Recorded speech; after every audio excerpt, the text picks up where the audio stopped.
any sports, any feature story about participation, athletes, or those involved or interested in sports or sporting event. Does not need to focus on the outcome of the game. The spirit of this category is to encourage stories about the emotional side of sports, not focus on competition itself, highlights, or post-game soundbites. Entries should make an effort to avoid stories that aren't really about the sporting event itself. Entries must be 10 minutes or shorter. So this is one of those categories that I keep trying to figure out how to make sure it's a good category. And so, I want to avoid the cancer patient in the stands in a story. I want it to be, sports centric, but I will leave it up to you guys on how you value the category after we consume it. So let's go ahead and start sports.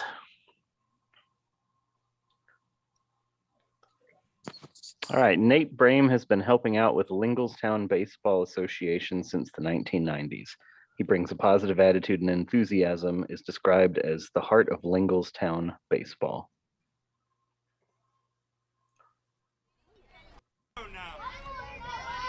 You can tell it's a summer night in Linglestown when Coons Park fills with the colorful jerseys of young baseball players. And anytime there's a game, this man... I'm helping coach in baseball, Jane. ...will be there. Oh, I'm back! Meet 44-year-old Nate Brame. This is my Jane. I'm here every day. I'm here Saturdays and Sundays. His job is to run the scoreboard. Scoreboard is his thing. A thing he takes very seriously. You have to watch what you're doing. You don't pay attention. It's hard. It's easy for me, but some of the coaches don't know what they're doing, and I do. Nate started with the Linglestown Baseball Association in the 1990s when his high school teacher at Central Dauphin East, the late Steve Foltz, suggested he volunteer with the league. Nate had never actually played baseball, but he quickly learned to love it. Sometimes he calls the plays before the umpire. His mom, Diane, brought him to Coons Park That's it. night after night, year after year after year. He loves baseball. He lives baseball. He can hardly wait till it's baseball time. We were winning this game. And because of that, he still treats his volunteer duties like a full-time job. He's all professional, all business when he's running the scoreboard. I think it's great to see somebody just have that enthusiasm. I think that rubs off on some of these kids. Nice hit! Although the scoreboard is his job, the players Hold on. Let's go. are clearly his passion. He always has like this positive energy. When you win this thing? Yes. Yes. Go, go, go, go, go. When they do something good, they know that he's going to be there cheering them on. And even when they mess up, they know that Nate's going to say, it's okay, buddy. Next time you got it. Go, go, go, go. Cheerleader Nice hustle. and lifelong friend. These kids that he helped long ago, stop and talk to him. He still knows these kids. Nate proves that the real home runs in life don't come from the numbers on his beloved scoreboard, Nice hustle. but from enthusiasm, dedication, and service to others. He's the heart of Linglestown baseball. I mean, you don't come to a game here without Nate. The kids are awesome to me. I help them out. I want them kids to be a great ball player. Hit on three. 1, 2, 3, hit! Hits!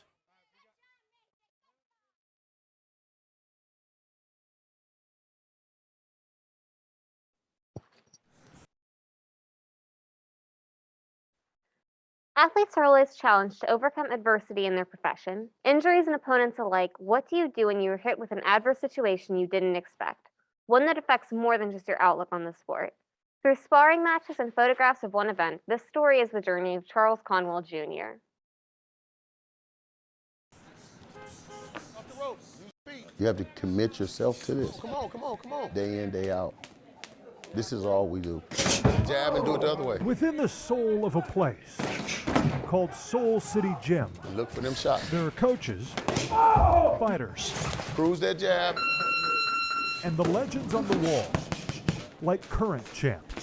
This is my space. This is where I'm at. This is where I know I'm supposed to be. 22-year-old Charles Conwell Jr. Yeah, you did it. of Cleveland Heights. Oh, good shot. When did you know he might be a special fighter? When I met him. A talented boxer who's been at this since he was 10 years old. He missed a lot of stuff coming up because he was always busy in the gym.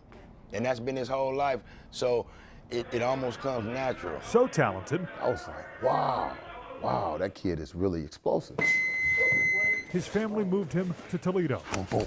You know what I'm saying? To be part of this family and study See how slow that was? the art of landing. It's boxing. You're gonna take punches. You just try to take the least amount you can. And dodging punches. You need to take punches to learn.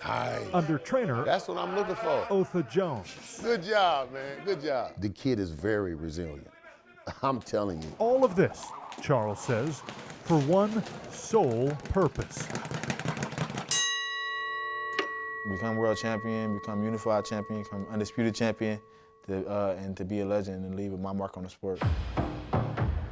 Which he chased hard. First as an amateur, then an Olympian, and finally a pro. His professional record, 14 wins, no losses. Charles was rising up the ranks. Everybody was just so proud of me. That's like the best feeling. Until October of 2019. When he took a punch he didn't see coming. Conwell was defending his super welterweight title for the first time. The challenger was Patrick Day. The fight was intense. Yeah, it was a good fight. Charles dropped him in the fourth, then in the eighth. Wasn't like it was one-sided. And once again, Patrick fought all the way to the end. in the 10th round.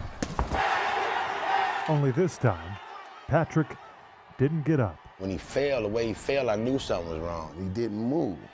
And then he started going into convulsions. Which should have been pure joy. You're jumping up and down 1 minute, and then the next minute, you know, oh God. Felt like something else entirely. You know, it just wasn't a good feeling. It wasn't a good feeling at all. I am going to start on a very somber note. A celebrated boxer. He suffered a seizure and lapsed into a coma. 4 days later, he never regained consciousness. I just can't explain it. Patrick Day was just 27. was gone. And I'm devastated.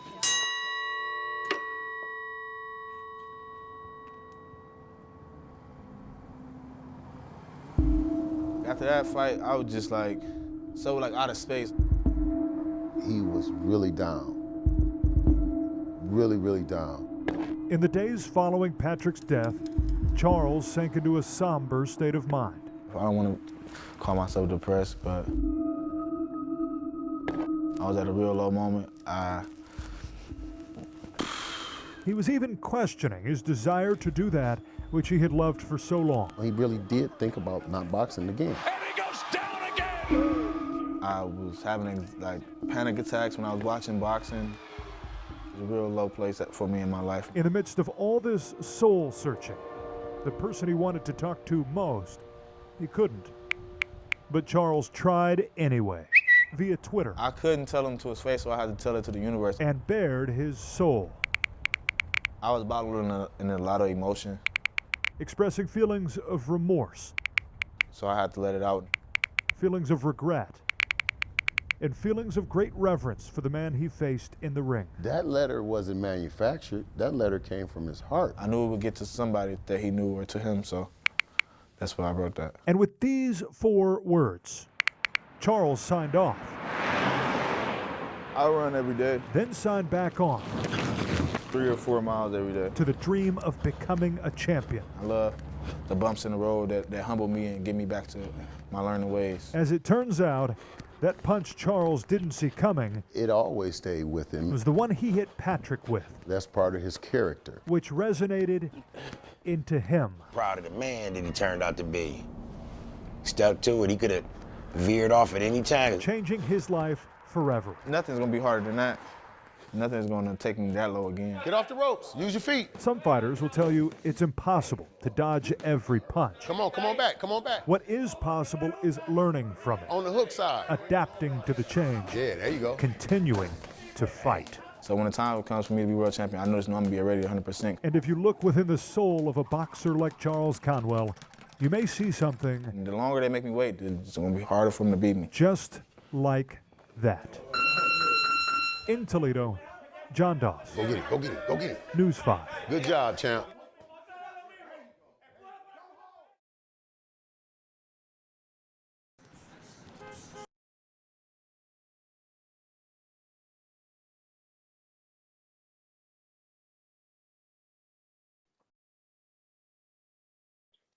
Devin's what if.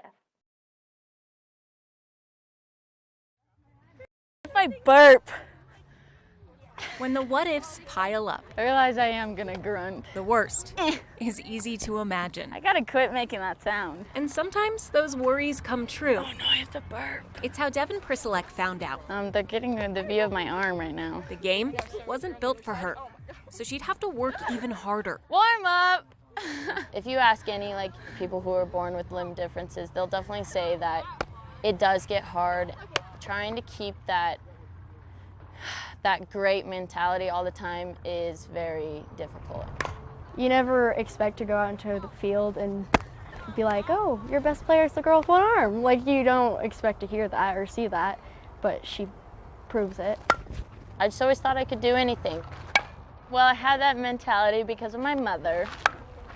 If you interview her, she'll tell you I told her can't was never in her vocabulary. She can never say no. She can't do something. Sorry. Oh my. You know it tickles. It's... Mom, Michelle, has been by Devin's side since day one. Why do you laugh? I don't get it. So sometimes to the embarrassment of her teenage daughter. I feel like it's a little excessive. It tickles so bad. When Devin was born with one arm, Michelle just saw a little girl with a world of possibilities ahead of her. She watched her learn to tie her shoes on her own, compete on a cheerleading squad. You're going to be a famous one-handed softball player. And just a few years ago, make a varsity softball team her first year playing. But I do love watching you grow and become the young adult that you're supposed to be. You know? Not in jail or anything like that. Moms are supposed to worry about the what ifs, even when their daughters never give them a reason to. Hey, 2 down, plays that one, he's shooting 2! It was not that I didn't think she could do it. We just needed to know that someone, the coaches were willing to take her on and think outside the box. Wheels! Coach Paul saw Devin's potential and wanted to see it grow. I noticed she was behind everything. So every ball she was hitting on a quicker pitcher was going the opposite direction. It could be like a full swing where I'm like all my might and power, but then the ball just drops. I stopped it. I never follow through. Devin had to choke up too high on the bat's handle. Good eye. Her coach wondered, what if a company could make something different? Let's go. So Paul, get her in. He made some calls. This one is with our newest bat, the purple and black one. An Axe bat answered. She needed barrel control. She needed to have a bat that was weighted correctly. And those are all things that our team were able to design. The company tailor-makes bats for professional players. But their most extreme customization, the barrels are the same length, is for a high schooler. So it's like a normal bat, but the handle is shorter. I offered to pay for it. I offered to do it. They didn't want nothing. They said just the gratitude of making something for Devin. They're behind her 100%. Wheels, go! I choke up thinking about that because even when Devin goes off to college next year, moments like this make it easy for Mom to imagine the best. That somebody's willing to put forth the effort to watch somebody succeed. Let's go, D! Nice hit! Atta girl! I officially put a sticker on my water bottle that says softball mom. I finally caved. It's only natural for people to wonder, what if? She can hear my every gulp. Because some fears become reality. It's all right, Devin. Brush it off. But Devin makes the people around her wonder, what if there's another way? There you go.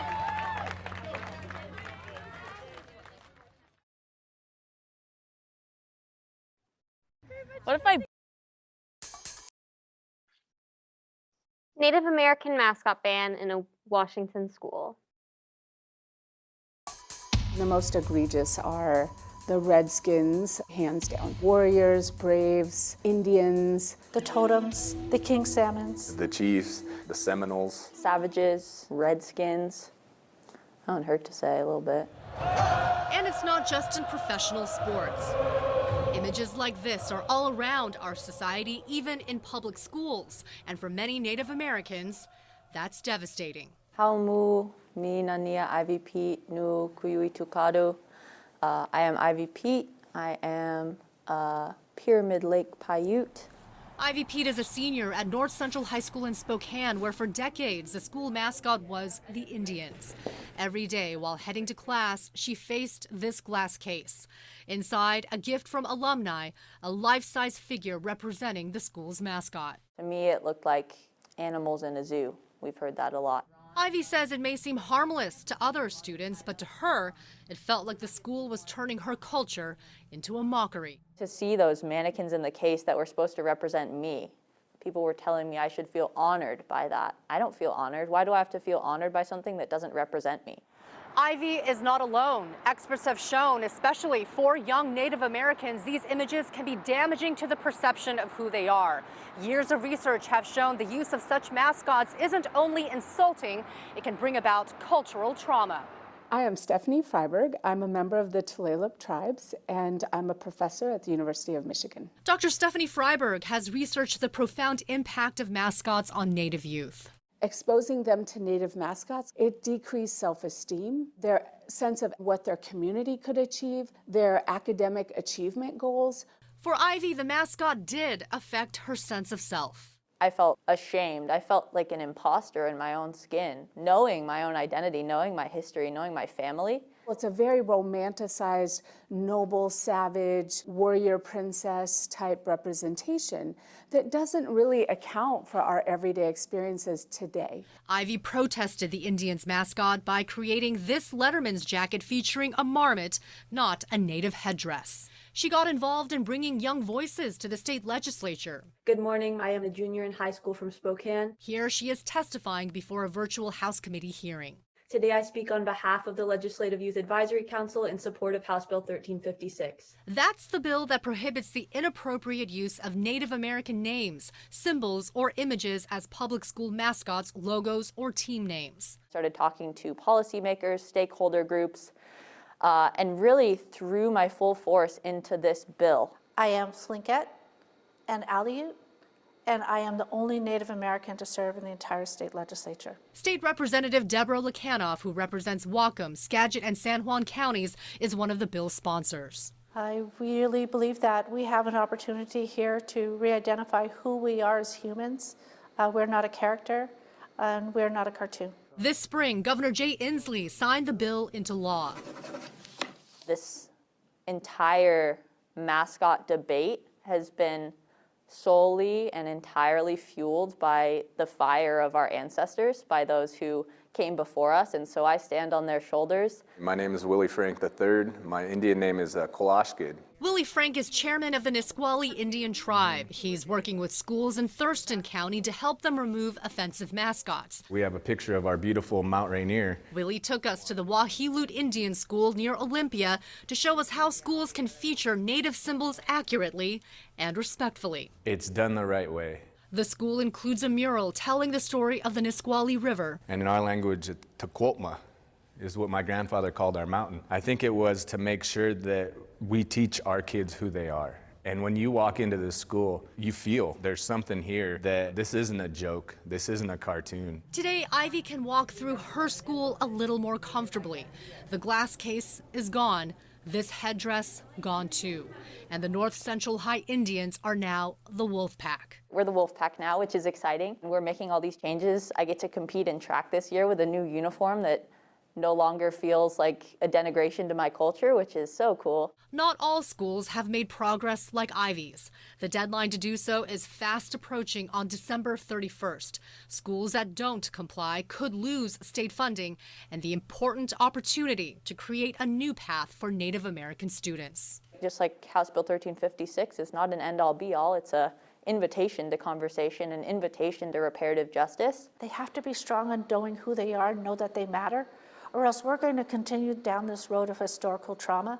And we as the First Americans can no longer take that on. We have to grow in a better way.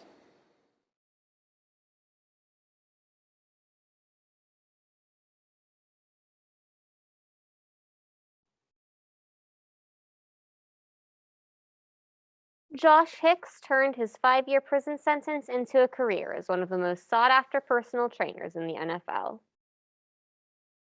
My always taught me, make it easy on yourself. You're going to put in the hard work. When they come through this one, I'm hitting them. So there you go. There you go. Good boy. Murph, pump your on. Man, I know you got to wake up a little bit. I cuss. That's just what that is. I cuss like a but if they messing up, I'm gonna let them know. If it's trash, I'm gonna let them know it's trash. Yeah, right. Trash cans and trash talk are part of the experience when you train with Josh Hicks.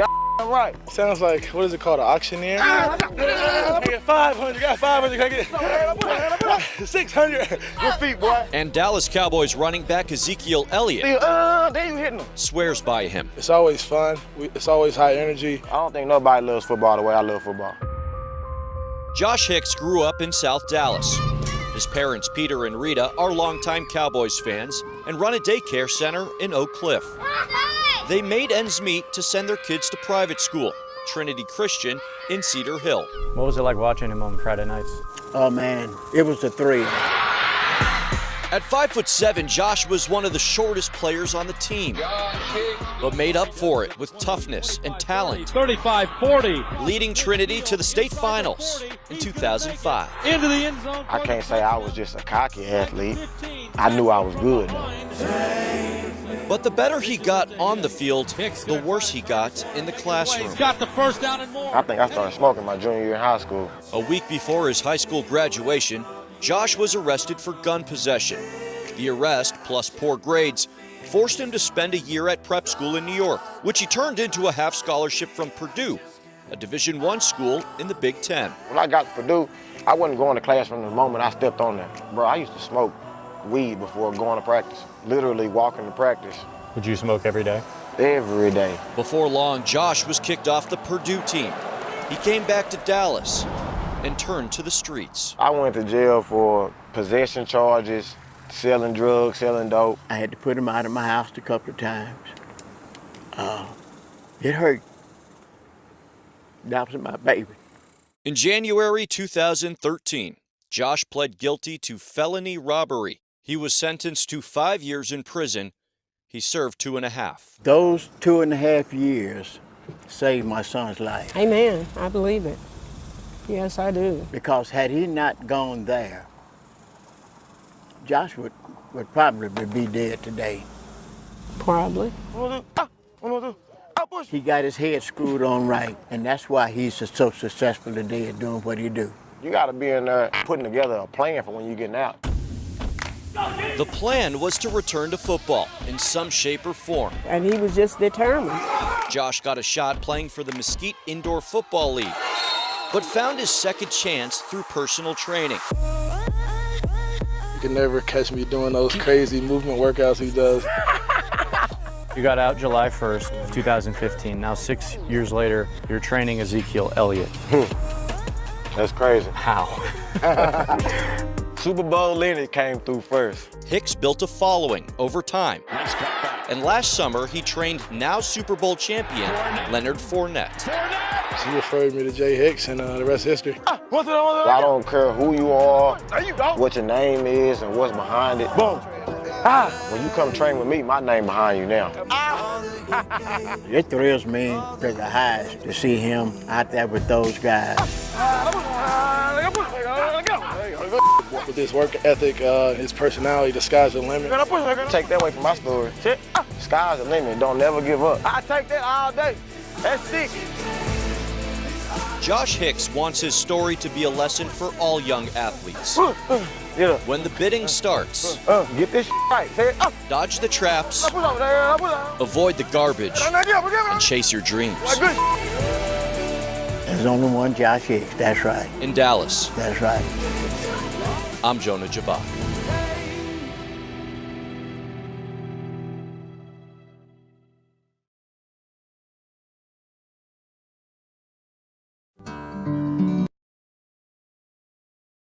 We met Kyle and Charles a couple years ago when they qualified for the Olympic Marathon Trials. They're crazy good runners with a great sense of humor. So when we heard about their latest adventure, we had to tag along. This story took a few cameras and a lot of commitment. We even slept outside in the middle of nowhere, Colorado, to capture the beauty and pain of these two athletes. So sit back and enjoy this Colorado Trail journey, and be thankful for your couch.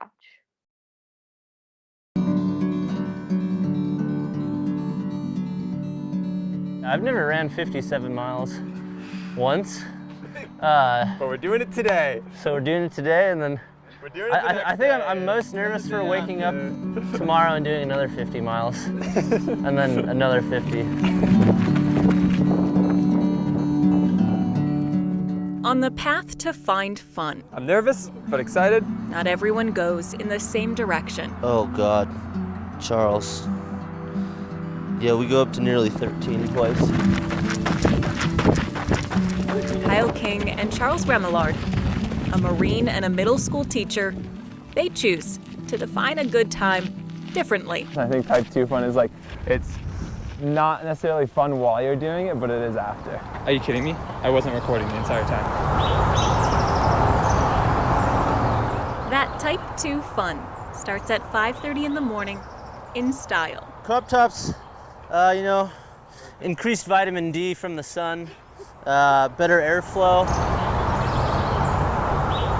After 3 years in Colorado, Kyle will attempt to run the 485 miles of the Colorado Trail in 10 days. From Denver to Durango, they will climb many mountains with nearly 90,000 feet of elevation gain. People hike the trail in 4 to 6 weeks, but the Marines are transferring Kyle to Virginia. I move out of Colorado this month, so this is my going away trip. And Charles? Yeah, I send you guys a message that says, we're running a little late. You guys are like, good, so are we. The 7th grade teacher didn't want to miss out on an adventure. Got about 80 ounces of water and then probably like 2,000 calories in here. Bye, Katie. See ya. See you in Durango. I think she's coming to the campsite tonight. Yeah, but it sounds cooler if we say Durango.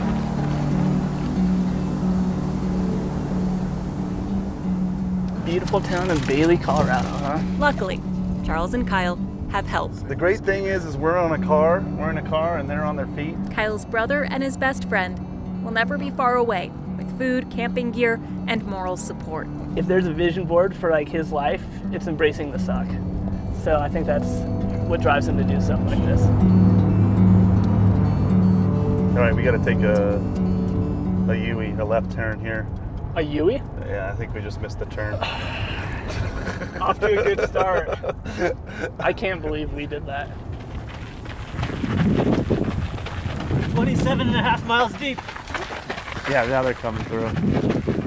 These crop tops are fire. Man, I'm happy to see all of you.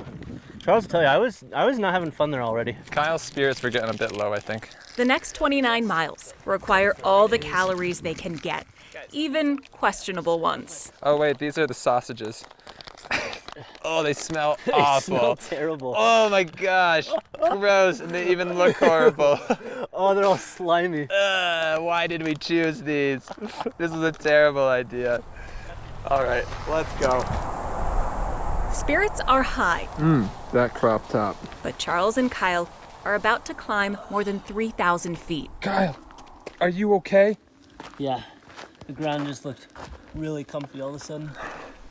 Oh, Yeah, you look good down there. I'm running out of steam. It's okay. 9 hours and 11 minutes in.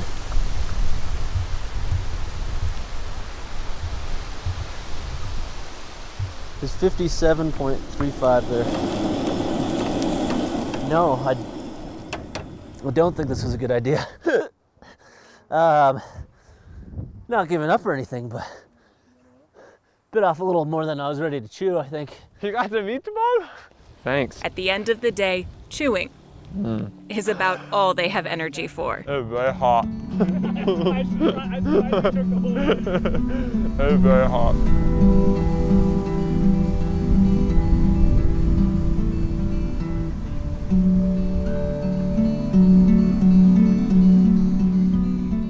We're moving forward. We got a big day today.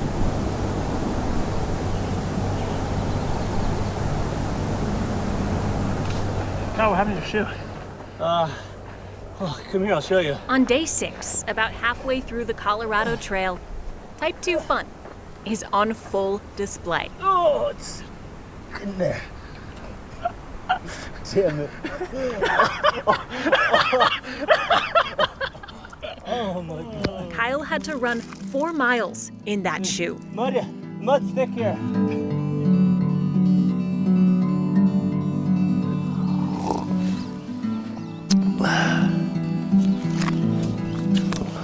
Memories of laughter fade on day 7. These are pretty ugly. And the reality that they might not make it to Durango sets in. I got the chills super bad as soon as we finished running, and I was so sore I was walking around like a baby giraffe. A fever stopped Kyle from running on day 4. Oh boy. Locked up legs forced Charles to take off most of day 6. Sometimes when you run 50 miles a day, 5 days in a row, your body doesn't like it very much. I will say I'm happy, this is gonna sound funny, it's only a 44-mile day.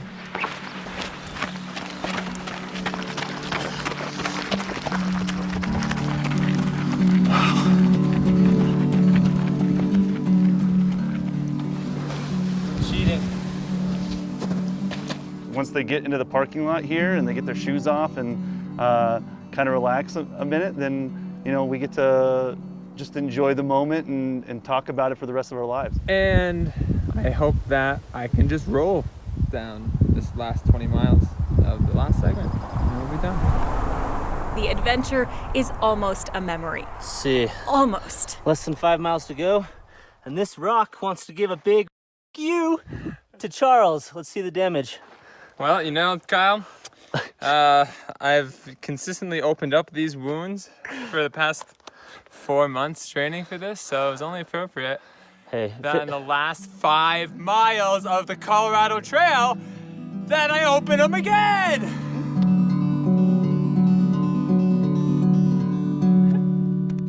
Woohoo! Can I make it without tripping? Cody, thanks for all your help. Proud of you. God. Thanks, Cody. Charles, my man, getting it done. Yep, we got something done. Together, we completed all of the Colorado Trail. It's finally time for Type 1 fun. I feel like I'm gonna be on the floor after a few more sips. Time to think back to the beauty. Nice work. I mean, I am 100% happy that I did this. My mom is absolutely terrified. Recall the moments of uncertainty. We got a little bit of weather up there. If the lightning storm came closer, I was gonna have us lay in separate places. So if one of us so we didn't both get struck by the same lightning, and we could run over and do CPR on each other. And they can't help but reminisce on the crop top compliments. And they say, man, what about that guy's sexy outfit? Their kind of fun wasn't always easy to see on the journey, but no mistaking it now that they're done. Deeper fun memories, not fun in the moment. In Durango with photojournalist Brian Wendland. So happy that I can take a shower now. Katie Eastman, 9 News.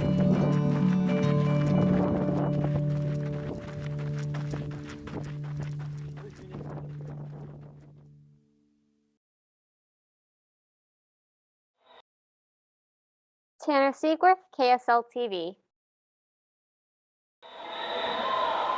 Good legs. 2 nights a week, 4 months out of the year. Up and drop. This old pool in Hiram, Utah Okay, go. is home to one of the best high school water polo teams in the state. Nice, get those elbows out. Come on, straight arms. The Cache Valley Kraken, with an offense that is straight up fire. And a defense. That's good defense. That's good defense. Oh, maybe even better. See that guy there in the cage blocking all those shots? Nice. Good job, Benjamin. Well, that's Benjamin Lenig, 6'3" and a wingspan nearly just as long. This kid is good, treading water almost half his life. Okay, 5 seconds. Push it. Get those hips up. But here's the thing about life. Whether it's in the pool or out of the water, in the middle of it all, there are simply some things you just never see coming. So I see a young man walking out with a cane. I said, was he just in my pool? Was he part of this practice? I just blurted out, I have a blind goalie. All right, I'm going to take you back about 10 years ago to a moment now seared in the memory of Benjamin and his mother. When he was 8, we were walking home one night and he could not, I was pointing out constellations to him and he couldn't see the stars. Sometimes I would say like, I can't see the stars, Mom. I've never seen the stars. Benjamin was losing his night vision, or at least that's what they thought. And look up high. But when they met with the eye doc a few years later, And over to the left. the diagnosis And down. dramatically changed. And the doctor at that point set us down and said, we're not going to do contacts today. In fact, your son's going blind. That's a difficult conversation to have. Dr. Kirk Winward is Benjamin's eye doctor. Look right here at my ear. And in that conversation said the words. So Ben has an ocular condition called retinitis pigmentosa. When you first heard those words, what did you think? What is this? In short, retinitis pigmentosa causes cells in the eye to die and degenerate. The initial effect is tunnel vision. The long-term effect, Like you're looking through a telescope almost sometimes. well, that tunnel gradually closes in. You and I have probably close to 180 degrees of visual field, and Ben is down to about 30. And if you're curious what that looks like in the everyday world, it's a lot like this. Walking the street, climbing the stairs, driving the... Wait a second, what? Got out of the car and whipped out his blind cane. And everybody's mouth just dropped. Yeah, he doesn't drive anymore, but here's the thing so difficult to understand. That's you! That's you! With his peripheral vision almost gone, 36. and balls flying at 40 miles an hour, how in the world does this kid stop something that all too often... And when they bring the ball up, that's a very distinct noise. He cannot even see. I asked him one day, I said, how are you blocking those shots? I know some of them you can't see. And he says, well, I kind of just listen where the ball is. He describes that he can hear the ball leave the player's hand, and then he's able to just kind of track it, almost like an echolocation. Position myself in a way that either one arm, both my arms, or my face gets it. Frankly, I don't know how he does it, but he's definitely in the top tier goalies of the state. Now that's Benjamin's oldest brother, Brian. Without a doubt, I would say he's one of the best. And this is Jared. Is he better than you? Let's move on for that one. He's big brother number 2. Both of them former all-state goalies and coaching Benjamin since he was young. Hands on the wall, we're doing egg beater. And the fact he's just about legally blind Okay, 5 seconds, keep going, keep going. has never kept them from pushing his limits.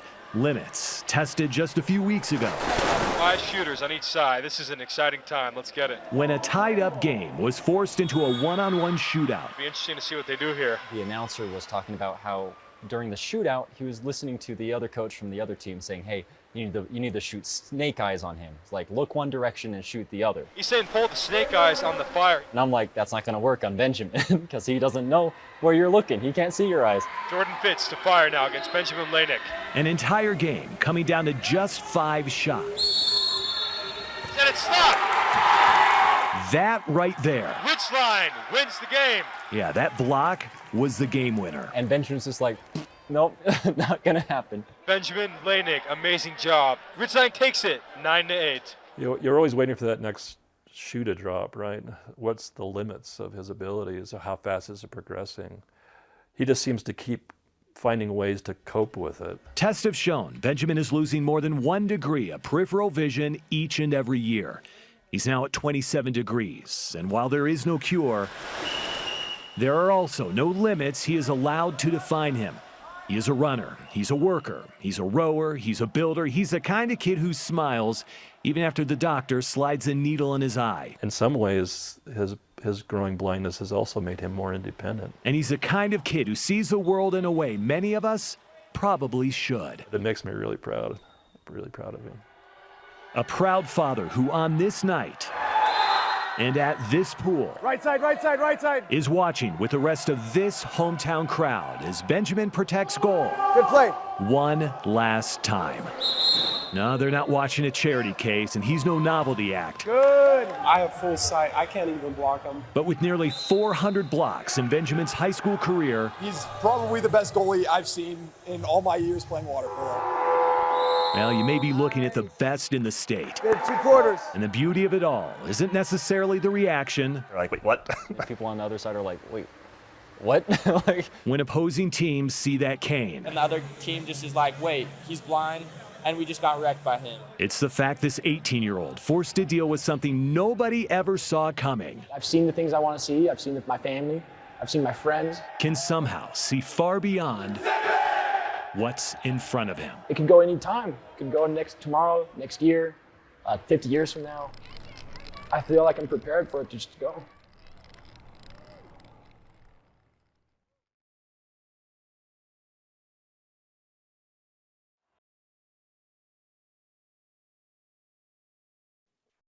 Peggy Copham believes in staying positive and loving life even after the death of her twin sister and fellow CU superfan, Betty Hoover.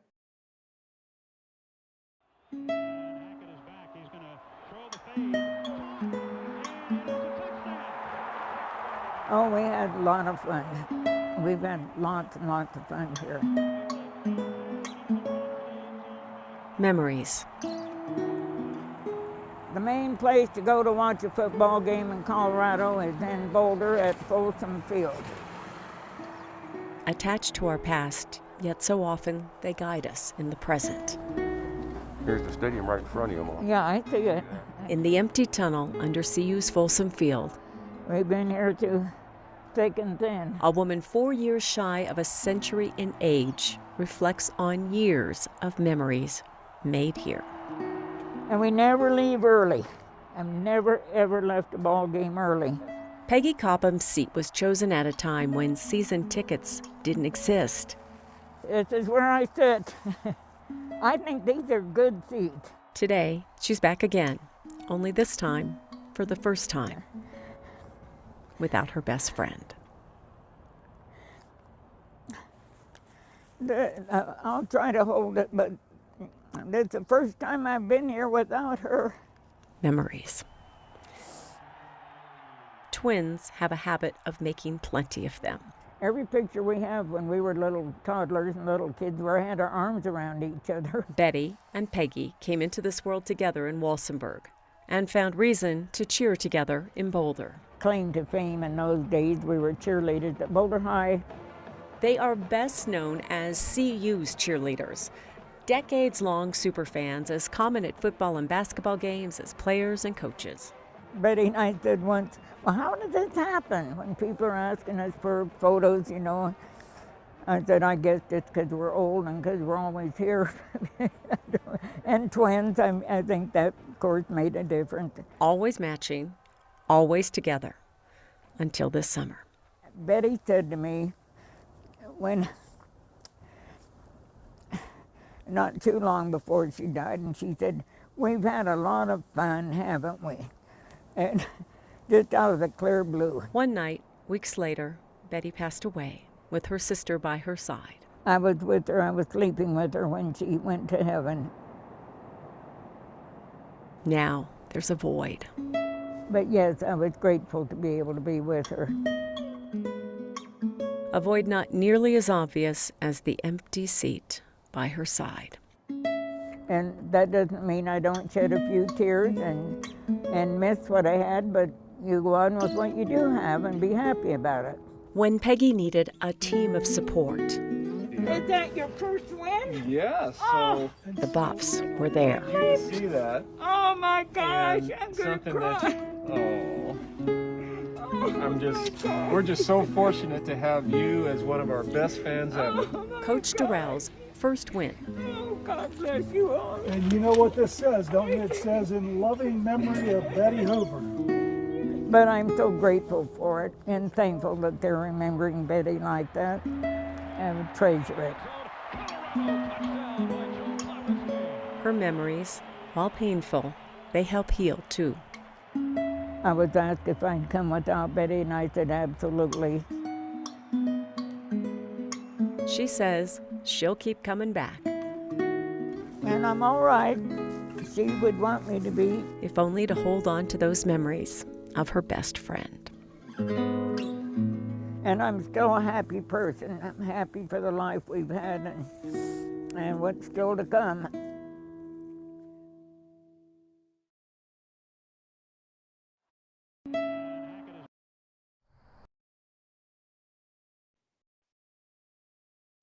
New football coach strives for immersion, recruits African American players to small Minnesota community.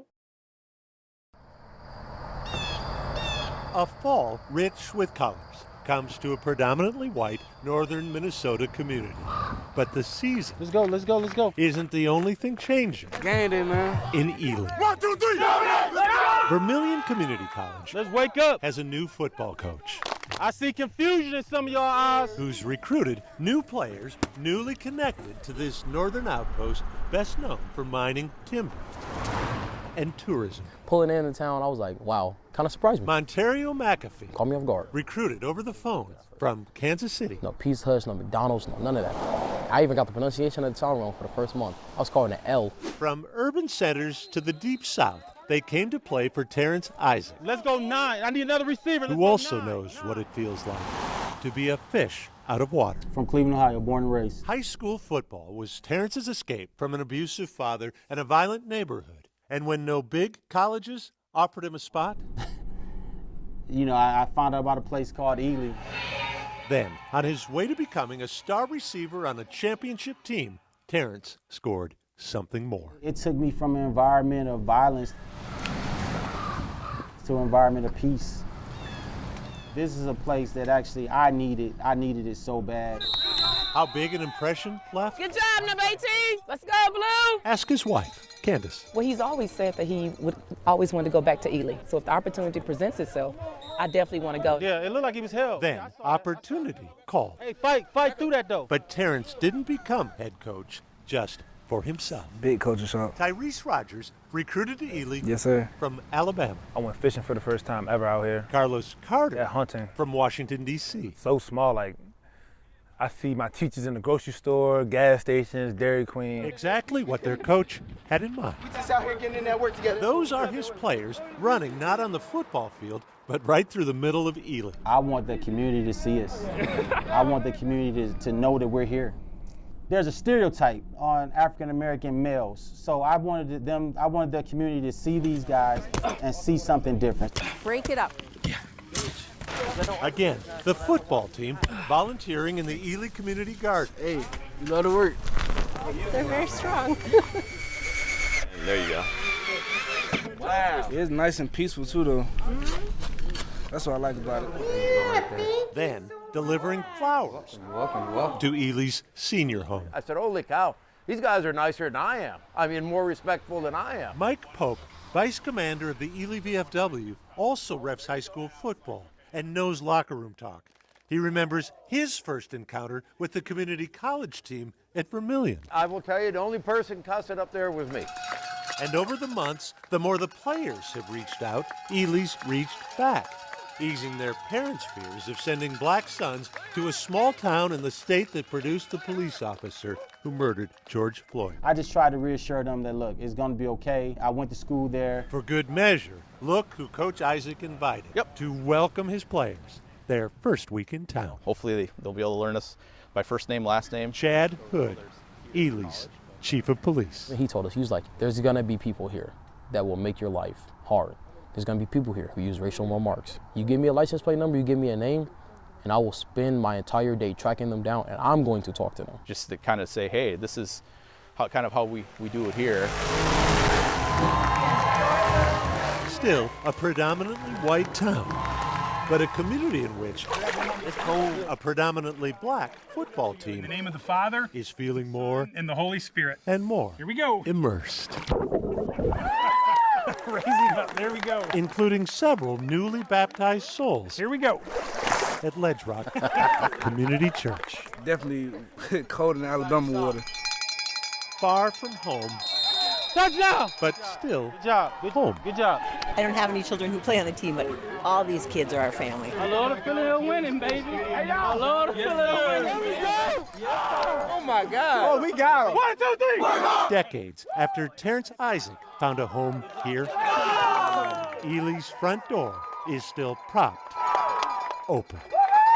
Ely will always have a place in my heart no matter where I go after this. Boyd Dupert, Care 11 News, Ely.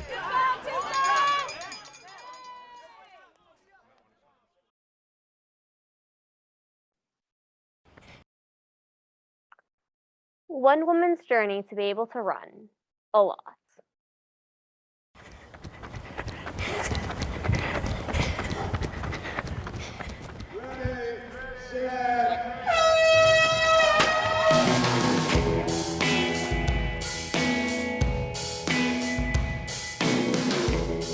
Everybody gathered in this marathon corral has a story. A path to how they got here, a reason why they want to run 26.2 miles. I feel good right now. I don't know at mile 20 how I'll feel, but I feel okay right now. Rhonda Fold's reason, her path, her story. Sorry. She can hardly believe herself. Looking back on it all, it's been extraordinary.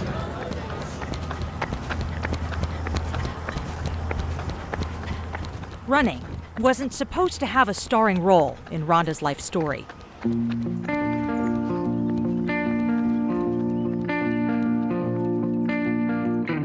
I was running a lot, and so I thought I was overtraining.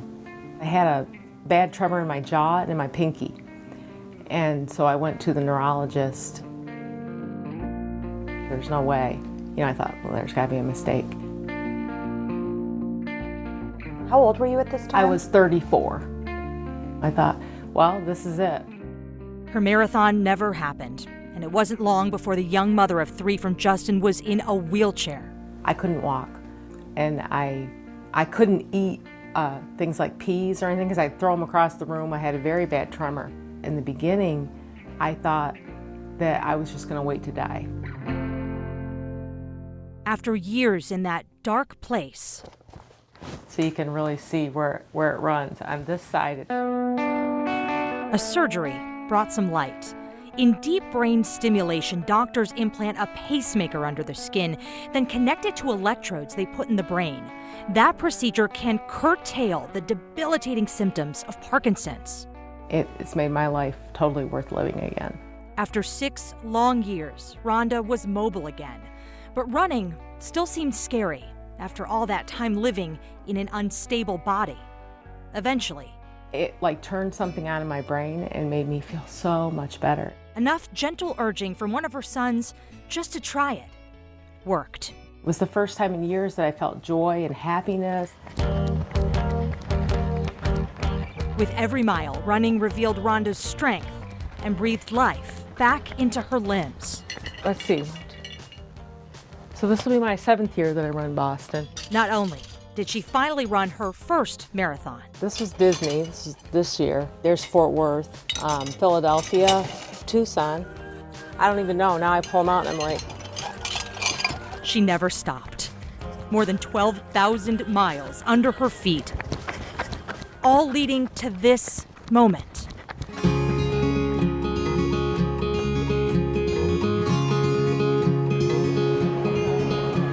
This is number 100, so it's a big race today. Having Parkinson's has made it very tough to even get up and walk, so knowing this is 100 marathons that I've run, when I never even thought I could run one, it's a big deal. It's a big deal for me. Ready, set.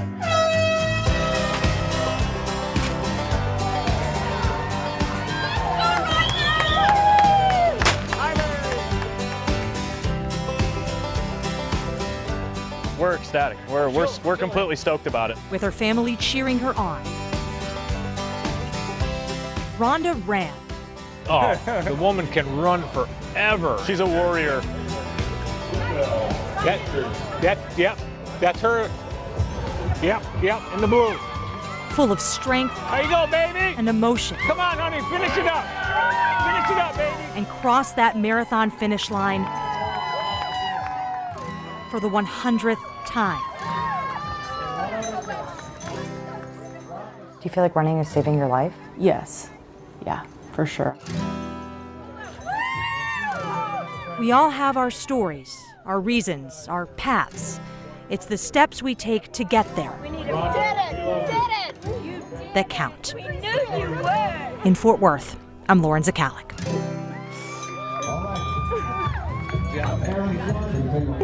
Woo!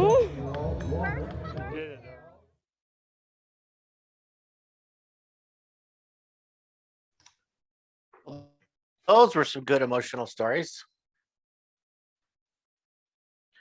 What say you, judges? And again, I think the one that was edited best, you should place first. How are we supposed to decide? Insert expletive. And I didn't cry, not one time. There's the heartless part that came back. My top two are, well, I can't see the titles, but it's on line 7 and line 10. I highlighted mine. Hang on. Which one is that? Oh. Line 7 and line what? 10 are my top two. I think maybe I did. Was this the one that had the boxer, or that is line 7? No, I don't remember. 7's the race. Or 3 the run. 3 is the boxer. Yeah, I should have highlighted that one too. I like that one. This will be. I thought I liked the Devin's What If, the one-handed softball player, the most. I like Soul of a Boxer second. Yeah. And I would put Ely third. This is gonna. I feel like we're gonna have just all different sort of. That's good. That's good. And there are a bunch that would be competitive for a fourth. Cody? Let's see here. Like the boxer, the lady, the softball player, the audio was off. And I noticed that I think it was the same reporter that did one further down the trail. And It's Katie Eastman. Okay, yeah, and it just sounds like the audio, it may be me, but everything else, all the other stories sounded fine, but just sounded like the audio was all over the place. Those are my two only bad notes towards that. But I really did love the football team story at line 10. I love that one. I thought the pacing on that was great. And then what was the other one? Boxing. What was the one in Dallas where the football player was training the NFL athletes? Which one was that? A Second Chance. Second on Chance. 6. Yeah.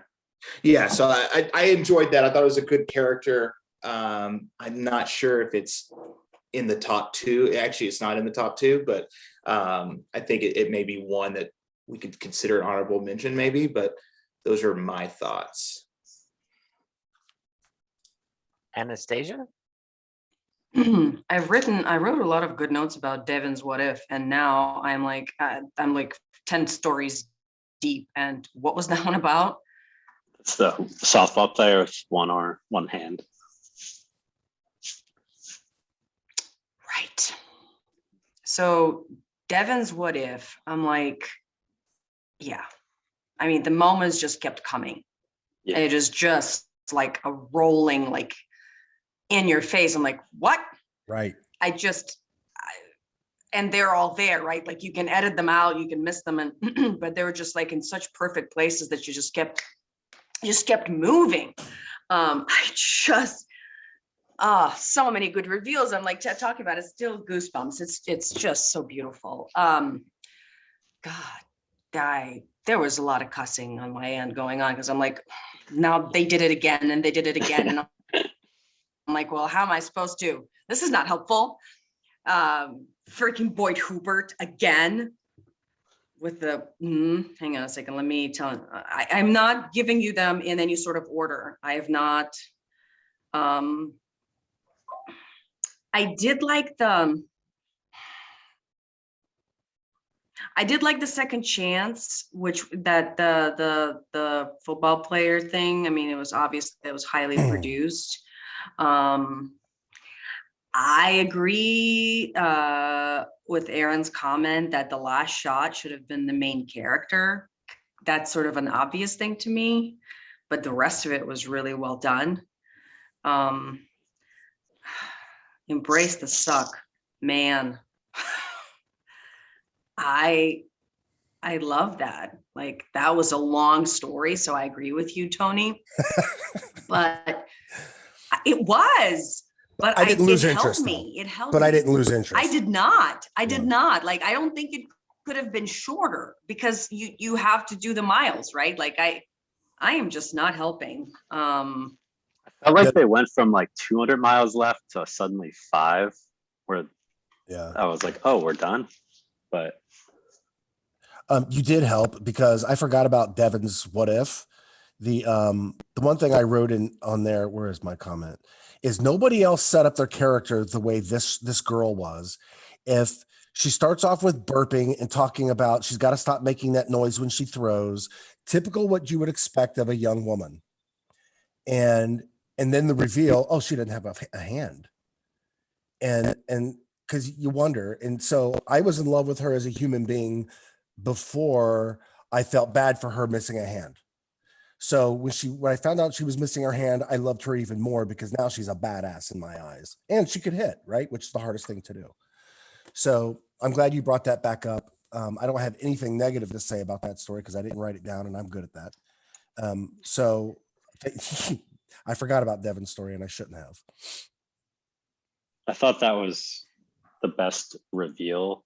You were just like sitting on that shot kind of just perfectly long enough to take it in without it being said. You could just long enough. Oh, wow. Like, and then the sound came. Yep. And we experienced it without being told, which was really great. Yeah.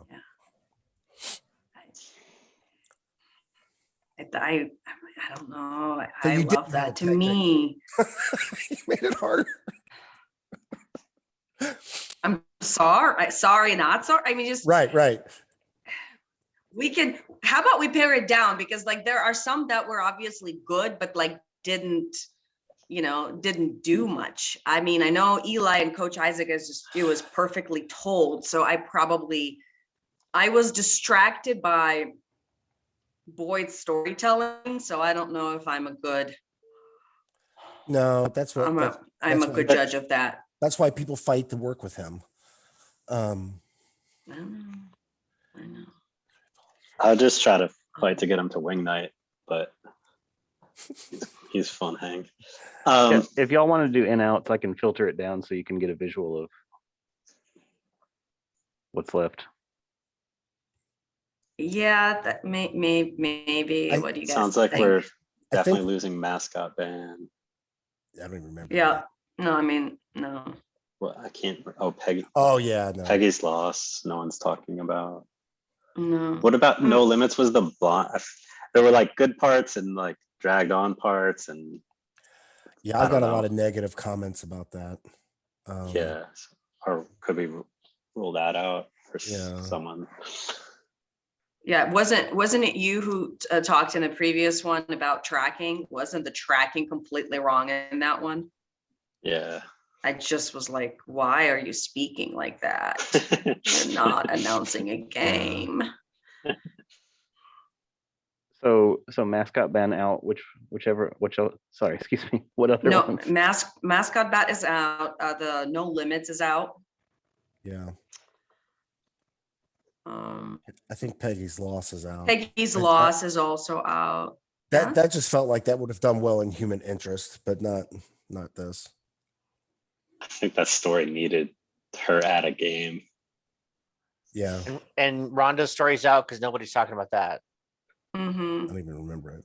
That was the last one we saw, and I don't even. That was the remember last one. Wow, tough audience. Oh, that's right. Yeah, they used bluegrass music. It didn't fit that, and I even wrote, I live in Kentucky and I like bluegrass music. That did not fit that story. So I mean, it's like I don't know. And the opening line was, "They're gathered in a corral." And they were all running. So no, they weren't. Don't even get me started on that first line. I can't. Yeah. That first line. So embrace the Can we just delete that and move on? Hey, I'm learning about this is the great thing about judging. You become a better journalist by seeing what not to do sometimes. Embrace the Suck was a fun watch. I thought the trail cam was like a good way of I didn't feel like it was too gimmicky of showing like, hey, we gave them a camera and this is what they've shot. I know the like mile countdown is kind of difficult to create in After Effects, but also sort of a simple edit in a way of just like the linear running, they're done running, some moments when they're not running. I don't know. So I don't know. Did any of you notice in that like you're saying is that every shot picked up where the last one left off in the frame, and then the next shot picked up where it picked up? Did you notice that with the eye movement? I'd have to Like that. rewatch. It was like that throughout. I didn't miss one shot. It was really, really painfully edited. They worked hard on that. So my vote for the Embrace the Suck versus A Soul of a Boxer. So The Soul of a Boxer really captured my attention in that moment. I mean, I think it was beautifully done. I mean, how about this? I'll talk about the storytelling and the lighting and how they've structured it. I liked it, and it was really highly produced, but almost, to me, maybe now comparing it to the Embrace the Suck, it's too overproduced, right? It's just too much. And it fits what they were trying to do, and it's beautiful. And had I not seen Embrace the Suck, I would have gone with it. But I like the Embrace the Suck for the purity of it. To me, the process of telling a story and how it's presented, it was just more organic. I don't know how else to put it. Well, yeah, I felt similarly of like edit for the viewer, not the newsroom, sort of. Right. Or for yourselves, right? Yeah, you're putting all of these edits in. You're like, oh yeah, so and so is gonna love it.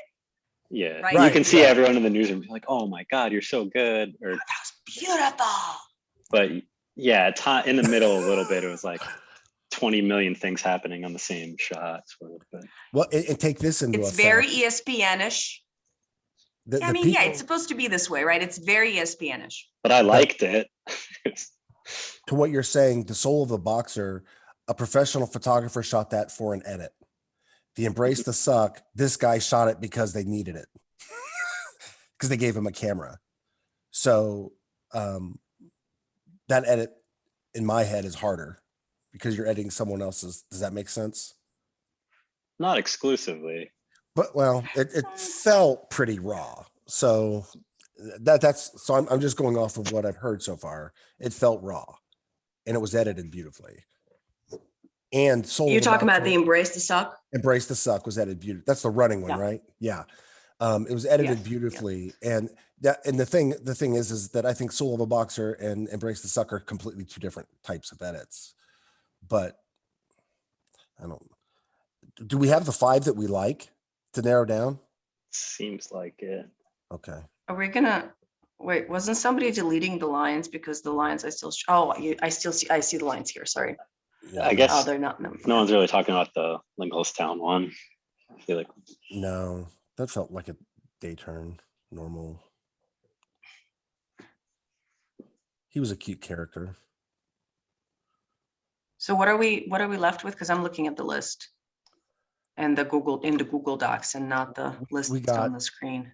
A Soul of a Boxer. Soul of a Boxer. Devin, Second Chance, Embrace the Suck. That's the 4 you keep talking about. And Eli and Coach Isaac, you're talking about a little bit. That was the football team, right? Eli and Coach in the little town. Yes. Yes. I will say this one more time, and then I will eject myself out of the conversation. I cannot talk about the edit here because I was sucked into Boyd's shenanigans, and so anything Boyd writes, you can edit to. I don't know. It moved me. It was beautiful, but I was more in awe of like how Boyd put it together versus the visuals in front of me. And I mean, it's Minnesota in the fall. It was pretty, but it didn't do anything else for me. Remember, it's fall in Minnesota in July. Listen, that's the first time I've seen changed leaves in several years. Leave me alone. I live in palm trees. It's disgusting. God, I bet it is. So.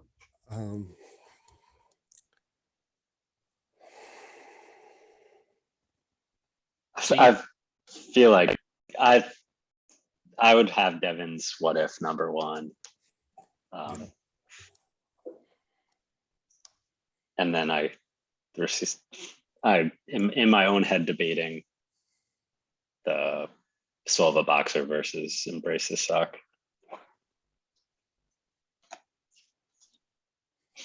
I think my vote is Embrace the Suck because of that, what we talked about, it being highly produced for yourself versus being edited the way that it is for the purposes of telling the story.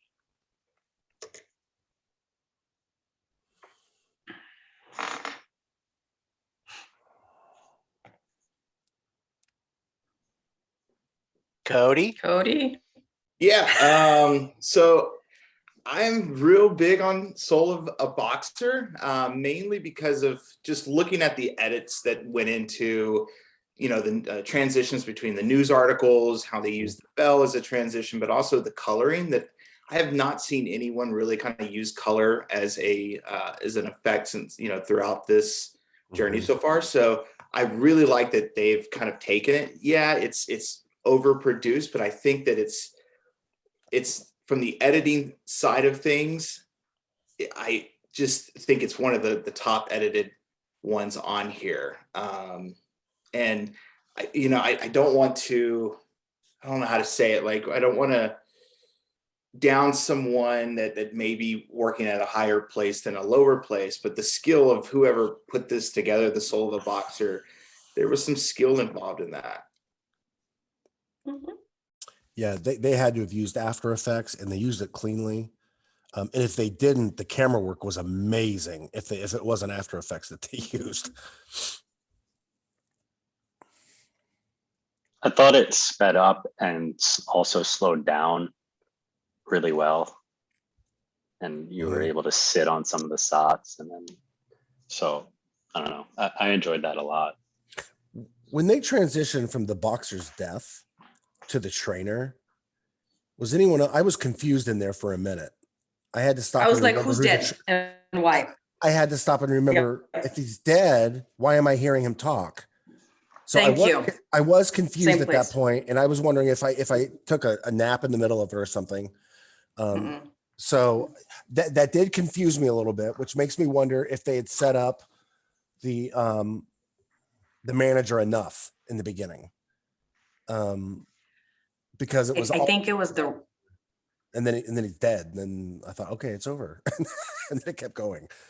I think it's the writing. I think the way that he transitioned from, oh, look how he's great. And then like, oh, until blah, blah, blah. Until you say, like, when you say until July 1st, to me, that signals now he did. You know what I'm saying? I think it was in the writing. Like, you could have edited that any which way, but what you said led us to believe that he's dead. So I was like, just like you, I was confused where that went for a minute. Yeah. And I know I missed from, he was gone or he was no longer here, whatever euphemism they used, because they didn't use the word dead right away. It took me a minute. It felt like a minute for me to catch up and go, oh, the boxer's dead. The manager's the one recovering from the death. And then I had to stop and remember who the manager was. So that hurt me a little bit, but maybe that is on the writing.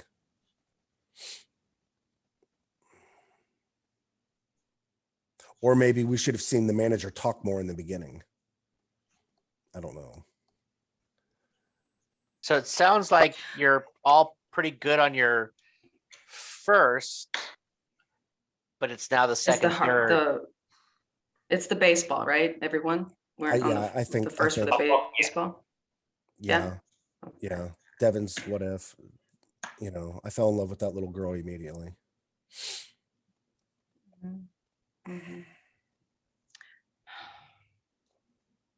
And then Embrace the Suck and Soul of a Boxer. I mean, they're very, very, very different technically. So you're gonna have to just, narrow on the edits that you like and don't like, and how the story is weaved by the editing. So if we talk about how the story is weaved by the editing, I can't, I don't know who produced the Soul of a Boxer, but it's like Cody said, it's probably a larger shop. I don't want to assume, but it's probably a union shop. So it's not something like the editor goes back to the reporter or whoever wrote it and say, hey, what you wrote here doesn't make sense. I think so-and-so is dead, and then the other person is not dead, right? So there's, to me, in terms of fixing it, they could have fixed it. They could have gone back and fixed it in the writing if they were working together. And I'm making like a huge leap here, right? And a huge assumption, but that's how, because I know how the Embrace the Suck was done. You know what I'm saying? Because again, KUSA, I used to work there. And I know it was together. So to me, the story is more cohesive. It doesn't leave any questions there, any confusion and any unknown. It's also an easier story in just start to finish. It was linear. I'll give you that. It was linear. I mean, it had to be though, because they went along Yeah. timeline. You Right, can't right, compare- right, I mean, right. because I'm saying you couldn't do the Boxer in a linear way. right. I'm saying that to say I feel like the Soul of a Boxer showed off more skillful editing. Okay, so Cody and Aaron are kind of giving the Soul of a Boxer the second place kind of conversation. I'm going to lean with them only because I've a kind of what I just heard about it just being a more technical edit. The it was beautiful, and the colorizations were nice. I mean, I haven't seen anyone color correct stuff that should have been color corrected throughout this so far. And this guy understood color, or gal. So I'm going to be the holdout for principal. I mean, I think Embrace the Suck is award worthy. Yes. It's excellent. So, but the majority wins. We agree on number one.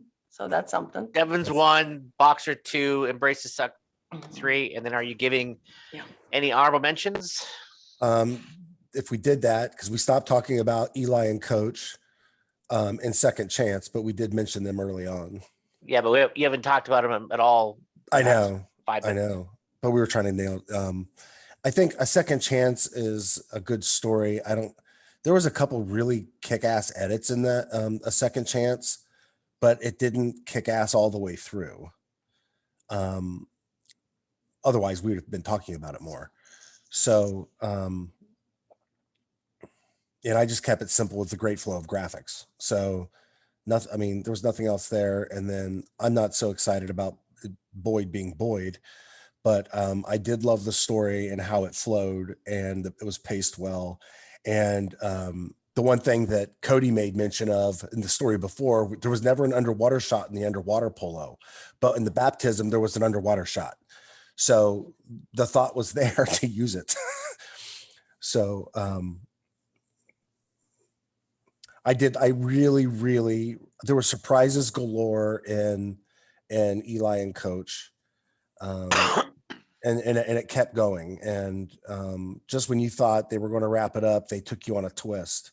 So I think Eli and Coach is that's storytelling. That's right. And it was visually told well. Yeah. Yeah. So I'm thinking. I think in terms of to throw editing in your face, Anthony, I think A Second Chance is better. If you I'm okay with that. Technically, I'm fine with that. I think it deserves an honorable mention versus Boyd's thing, because there's just more there in terms of editing and different shots and like how he took me there, and I don't even know football. So, and I know it's 2 football stories, but this guy, man, it's just the moments were different than Boyd's story, right? In Boyd's story, it's like the emotional, it gets your heart, and the Second Chance makes you laugh, right? You see his personality, and that guy was himself, and they let him shine. Yeah, as Bobby Flay would say, he was the main ingredient, and he shined. Where Boyd had to kind of make it shine. Or I shouldn't say Boyd, the storytelling and the other one. No, I'm with you on that. I would say that he was the star ingredient. The only thing I had against a Second Chance was the music that they had was they had like lyrics and everything in the background during an interview, so it was hard to hear and make out what was being said during the interview. But as far as the editing and things like that, I liked Second Chance more than I like the Coach story. Yeah, I can do that. Okay, so I think we're all that Second Chance is honorable mention, and that's it. Yep. All right. Well, then I've been swayed.